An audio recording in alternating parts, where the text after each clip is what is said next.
Assalamualaikum warahmatullahi wabarakatuh. Selamat pagi, siang, sore, malam, Pak Diatmika. Perkenalkan, kami dari kelompok 4, kelas C 2020, akan mempresentasikan terkait diskusi kami tentang peroral diabetes insulin. Berikut adalah anggota kelompok kami.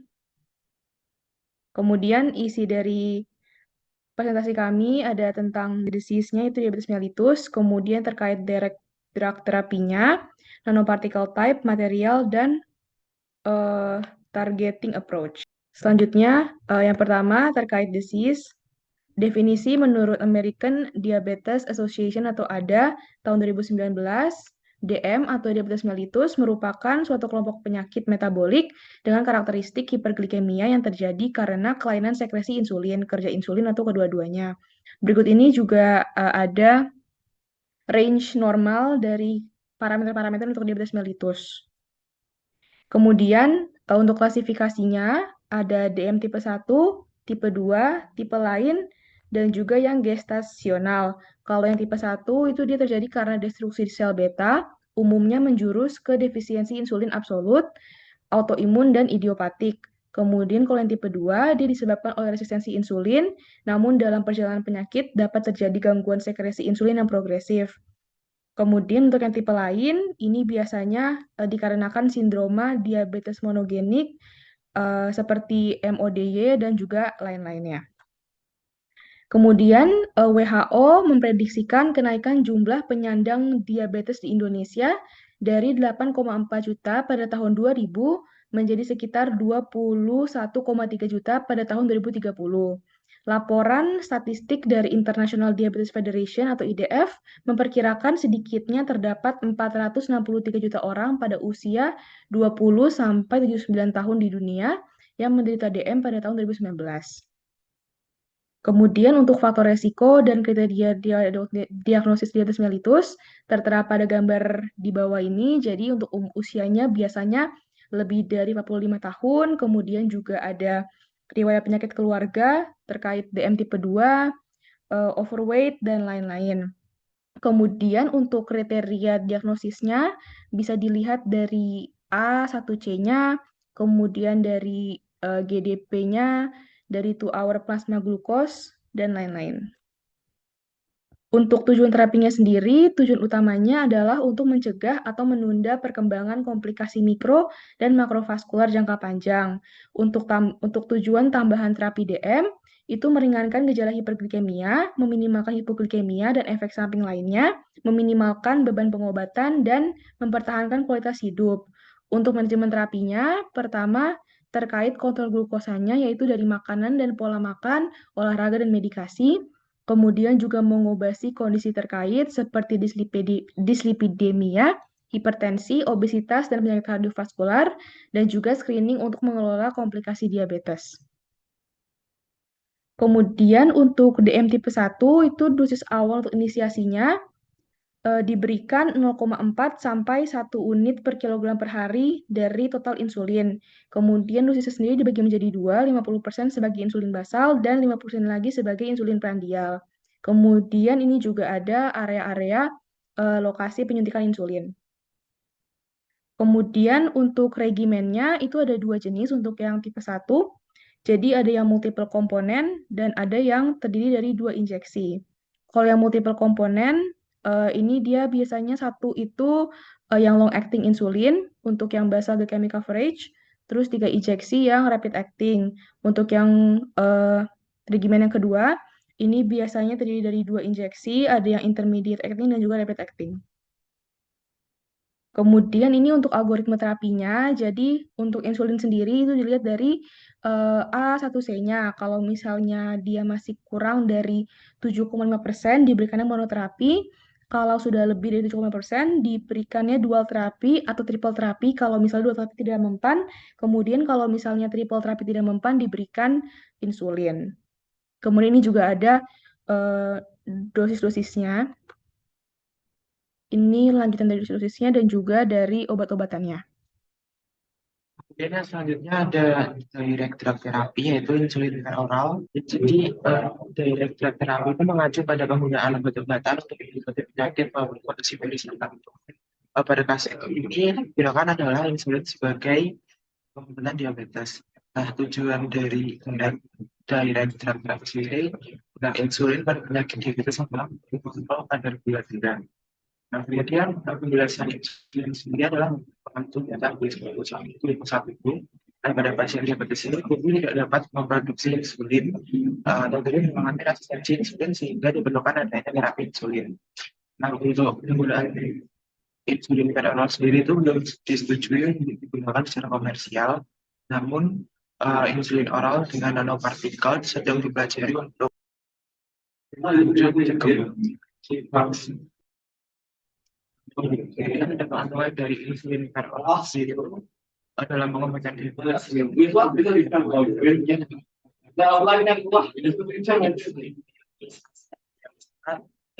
dari pada insulin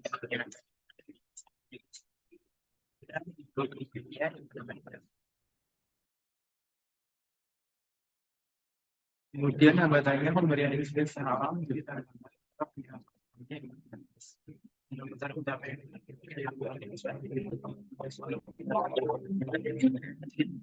teolitik dan hasil nah, kemudian terapi ini yang pertama ini penggunaan insulin. Terapi ini kemudian menggunakan insulin dan sehingga pasien edukasi dalam penggunaannya. Kedua, ditemukan pasien pada jalan suntik. Pasien yang memiliki ketakutan yang berlebihan dan tidak menggunakan sebelum suntik. Khususnya untuk suntik, tidak bisa apa jadi. Jadi kemudian ada sesuatu yang sekitar pasien salah dalam saat dosis unit yang dipakai kita dalam selanjutnya bulan itu dapat diakibatkan pada penggunaan insulin yang tidak tepat ataupun lupa saat lupa tidak menggunakan.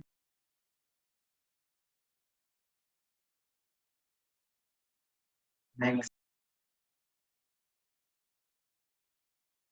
Kemudian selanjutnya ketakutan akan berat badan naik saat disuntikkan. Insulin membantu gula darah masuk dalam sel sehingga sel bisa bermetabolisme yang menyebabkan kenaikan berat badan dan meningkatnya glikemia dan bertambahnya porsi makan.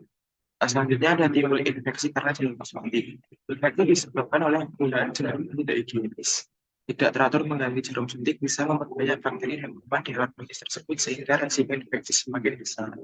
Nah, selanjutnya insulin menyebabkan komplikasi bahkan kematian. Terjadi pembengkakan pada area kaki dan tangan akibat komplikasi dengan gangguan jantung dan pembuluh darah sehingga sirkulasi darah terganggu dan terjadi bengkak. Yang selanjutnya harga insulin mahal. Nah, harga yang mahal ini dengan kisaran ratusan ribu, apalagi jika pemakaian insulin lebih dari satu jenis, maka biaya yang dikeluarkan akan semakin besar.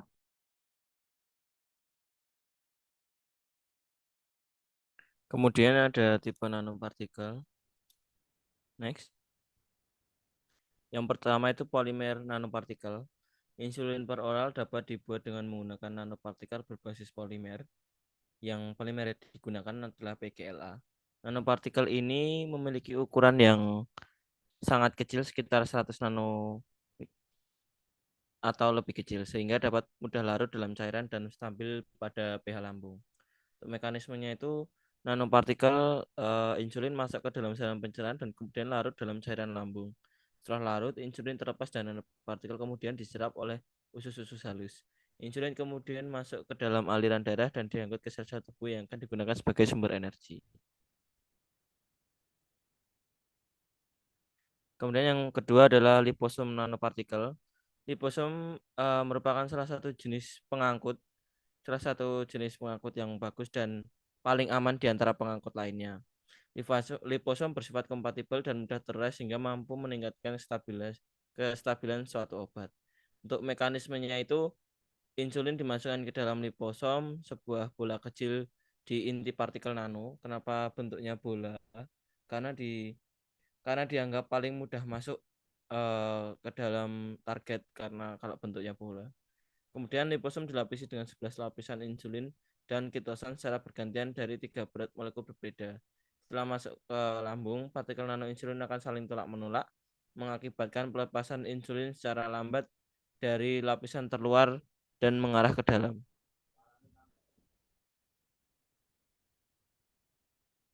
Yang ketiga ada inorganic nanopartikel. Inorganic nanopartikel meliputi silver, gold, iron oxide, dan silika nanopartikel. Insulin-like gold nanopartikel bersifat biokompatibel dan tidak beracun. Dalam penelitian Joshi et al., insulin-loaded gold nanopartikel dapat menurunkan BSL atau blood sugar level pada tikus diabetes melalui administrasi oral dan intranasal. Sementara itu, silika nanopartikel memiliki fitur ideal dari biokompatibilitas, biodegradabilitas, luas permukaan, dan volume pori yang besar, serta distribusi ukuran pori yang sempit. Next. Kemudian ada solid lipid nanopartikel. SLN atau solid lipid nanopartikel adalah sistem pembawa menggunakan lipid padat untuk meningkatkan bioavailabilitasnya. Obat yang memiliki kelarutan yang rendah. Jadi SLN ini terdiri dari 3 bahan, yaitu zat aktif atau obat, lipid padat seperti asam stearat dan surfaktan. SLN memiliki ukuran submikron, yaitu sekitar 5.000 sampai 1.000 nanometer. Kemudian solid lipid nanopartikel atau SLN menawarkan karakteristik unik seperti ukuran partikel yang relatif kecil, luas permukaan yang besar, dan tingkat penyerapan obat yang tinggi serta berpotensi sebagai pembawa atau sediaan yang dapat meningkatkan kinerja obat-obatan. Oke, selanjutnya ada material. Untuk material kami menjelaskan salah satu tipe nanopartikel, yaitu yang nanopartikel polimer, tipe polimer. Untuk yang nanopartikel tipe polimer itu ada 3 komponen. Yang pertama ada copolymer PLGA dengan spesifikasi berat molekulnya yang rendah. Kemudian ada PEG, polyethylene glycol sebagai capping agent, PPGS sebagai emulsifier.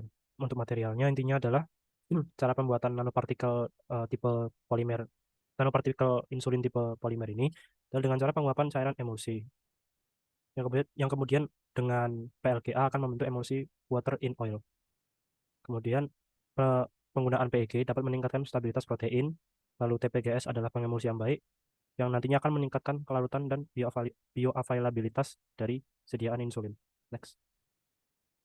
Untuk efek dari formulasi PLGA insulin nanopartikel terhadap serum glukosanya dapat mempertahankan kadar glukosa, mengurangi kadar glukosa dalam darah, meningkatnya absorpsi insulin, memiliki waktu maksimum signifikan lebih tinggi, sedangkan untuk efek terhadap profil lipidnya mengurangi serum triacylglycerol dan kadar kolesterol total, serta menurunkan aktivitas serum ALT. Untuk selanjutnya ada mekanisme absorpsi insulin nanopartikel dengan carrier PLGA, pertama ada transport paraseluler, kemudian transitosis pasif menggunakan reseptor, transport via cell empire patches, kemudian ada endositosis. Untuk polimer yang lebih besar tidak dapat melewati tight junction, di mana dengan adanya PEG dapat mengatasi masalah tersebut.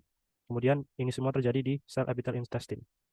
Lalu untuk targeting approach-nya, jadi perkembangan insulin nanopartikel oral itu memiliki keseimbangan dan karakteristik ukuran yang kecil untuk memudahkan difusi dan penyerapan dan mampu membawa jumlah insulin yang cukup baik. Nah, dengan adanya nanopartikel insulin tersebut, maka nanopartikel ini mampu meningkatkan transportasi lalu lintas insulin di jalur gastrointestinal. Nah, selain itu, pengiriman obat yang lebih dekat dengan tempat penyerapan dengan cara peningkatan waktu tinggal di dekat epitel usus. Penggunaan insulin nanopartikel oral dapat mengurangi ketidaknyamanan pasien dalam penggunaannya dan dinilai lebih efektif dengan kepatuhan pasien yang lebih baik. Insulin oral memiliki risiko hipoglikemia lebih rendah. Selain itu, potensi terjadinya edema dan infeksi pada lokasi injeksi dapat dihindari dibandingkan dengan insulin subkutan. Penggunaan nanopartikel sebagai pembawa atau nanokarier dapat meningkatkan ketersediaan hayati sediaan insulin oral karena mampu melindungi insulin dari degradasi kimiawi enzimatik pada lambung dan usus, serta mampu meningkatkan penyerapan insulin di usus halus. Berikut daftar pustaka yang kami gunakan sebagai referensi. Dan sekian dari kelompok kami. Apabila ada kurangnya, kami mohon maaf. Assalamualaikum warahmatullahi wabarakatuh.